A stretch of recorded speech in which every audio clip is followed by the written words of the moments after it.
Magandang buhay mga kani, na ito na naman si Harvest para magbigay ng konting tips and ideas po sa ating mga manonood. So ang pag-uusapan naman po natin ngayon ay yung standard na land preparation na recommendation ng peel rice. Ano po? So ito po yung sa palay check system, ito po yung K-check number 2. So dito po sa K-check number 2, yung paghahanda ng lupa, ano po? So yung pantay na taniman ng palay. So, sinasabi po nila dito na sa K-check number 2, dapat walang mataas o mababang lupa na makikita matapos ang huling pagpapatag. So makikita nyo po yung sa picture, yung sa letter A, ibig sabihin po niyan, pinatag yung lupa pero may umbok pa rin. Yung letter B naman, makikita nyo para siyang isang fish pond, wala kayong makikitang umbok ng lupa. At yung pinakagitna naman, ito talaga, X talaga ito, So kalimitan naman tayo mga magsasaka, okay na tayo dito sa letter A. Yan, maganda nang tingnan yan sa atin, Pero sa recommendation ng peel rice, X pa rin yan. So lalo na po yung nasa gitnang picture. So X na X po talaga. So tingnan po natin kung yung practice nyo ay kaparehas ba nung nire-recommend ng peel rice, yung K-check number 2. So dito po sa K-check number 2, sinasabi na ang lupang patag ay nakatutulong sa mahusay na pamamahala ng tubig o yung water management. Nagpapataas sa kalidad ng binhi na aanihin. So ibig sabihin, kung kayo ay seed grower, mas quality yung seeds nyo kasi sabay-sabay silang nahihinog. Ano po? So nakakabawas sa dami ng tubig na kailangan upang punuin ang pinitak. O di syempre naman, kapag may umbok pa yung pinitak nyo, meron pang lupa, tas pupunuin nyo, di hahabulin po nyo yun. So nakatutulong sa pantay na pagpapatubig at drainage. So nakikinabang po dito ng gusto yung mga katulad ng mga sabog tanim, po. So nagre-resulta sa maayos at pantay na paglaki ng halaman. So totoo po ito kapag kaampalaya natin yung ibang lugar ay walang tubig, so mas mabilis siyang anihin.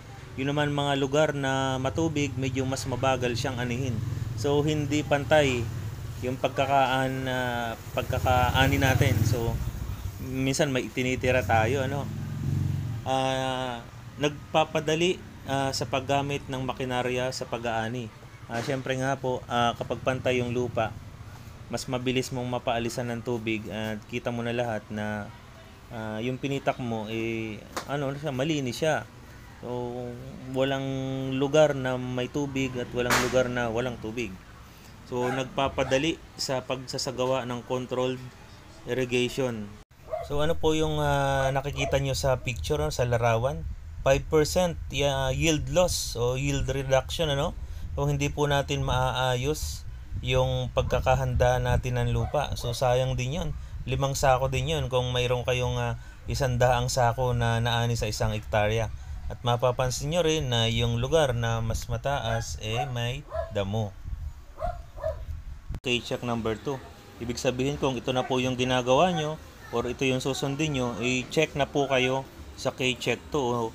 Sa panahon po ng pagpapatag ng lupa, ang bukid ay dapat mayroon lamang na lalim na 2 to 5 cm. Po? Isang dali na ng daliri natin. Kasi wala naman tayong panukat na dadalhin pa natin sa tubigan, So, isang dali po is consider as 5 cm na po yun. Kaya makikita nyo po sa larawan, halos wala ho talaga kayong makitang umbok ng lupa, kundi puro tubig. Pero ang lalim lang yan is between 2 to 5 cm po. So ito naman po yung mga rekomendasyon upang makamit natin yung K-check number 2. Una, sa pag-aararo po, dapat ang pag-aararo natin, ang lalim lamang ng talim ay mga 10 hanggang 15 cm. Po?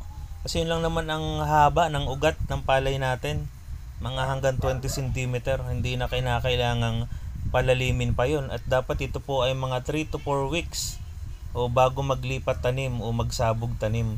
So yung pong paghahanda ng lupa is at least po ay 1 month. So mahalaga din po na maglagay po tayo ng drainage habang naghahanda po ng lupa.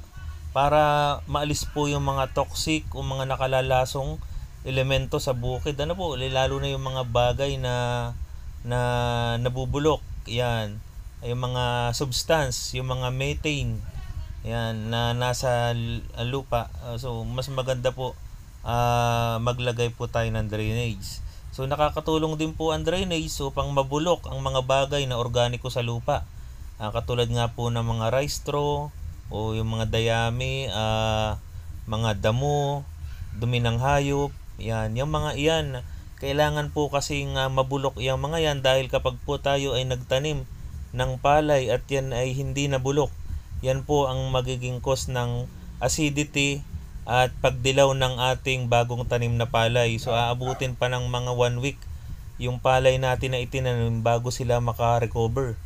Yan, bago sila maging green at bago sila magkasuwi. So napakahalaga po niyan. So nakatutulong din po upang humaba at tumibay ang mga ugat ng palay. Dahil yung mga ugat ng palay natin ay wala nang kakompetensya na mga nabubulok na bagay. So walang makapipigil para sa dire-diretso nilang paglaki. Ayan, doon naman po sa pagsusuyod, 2 beses po ang